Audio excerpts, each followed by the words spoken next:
Happy లెలు good morning praise లోడేస్ వాక్యం చూద్దామా. యెషయా 6:3 సైన్యములకు అధిపతి యెహోవా పరిశుద్ధుడు పరిశుద్ధుడు పరిశుద్ధుడు, సర్వలోకము ఆయన మహిమతో నిండి ఉన్నది అని గొప్ప స్వరంతో గానము ప్రతి గానములు చేయుచుండిరి. పిల్లలు ఇది ఎక్కడ తెలుసా అంటారు, పరలోకంలో కోట్లాది దూతలు ఆయన చుట్టూ చేరి పరిశుద్ధుడు పరిశుద్ధుడు అని చెప్పి ఆయన స్తుతి గానాలతో వర్షిప్ చేస్తూ ఆ దూతలందరి మధ్యన యేసయ్యని కూర్చోబెట్టి ఎంతో ప్రైజ్ చేస్తారంట. కానీ యేసయ్యకి ఎవరు వర్షిప్ చేస్తే ఇష్టం తెలుసా?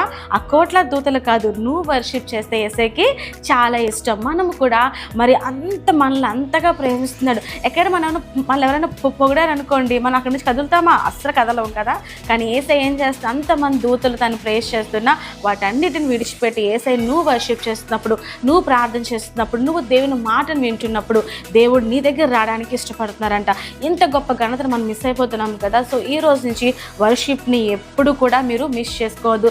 సండే స్కూల్లో కానీ, చర్చెస్లో కానీ, ఎక్కడ ఈ మీటింగ్స్లో కానీ ఎక్కడ వర్షిప్ అయినా నువ్వు ఖచ్చితంగా ఏమేమి ఉండాలి, వెంటనే దేవునికి సరెండర్ అయిపోయి నీ చేతులు పైకి ఎత్తి యేసయ్యకి థ్యాంక్స్ చెప్పుకునే వారిలాగా ఉండాలి. సో ఈ రోజు నుంచి వర్షిప్ చేస్తావు కదా నువ్వు.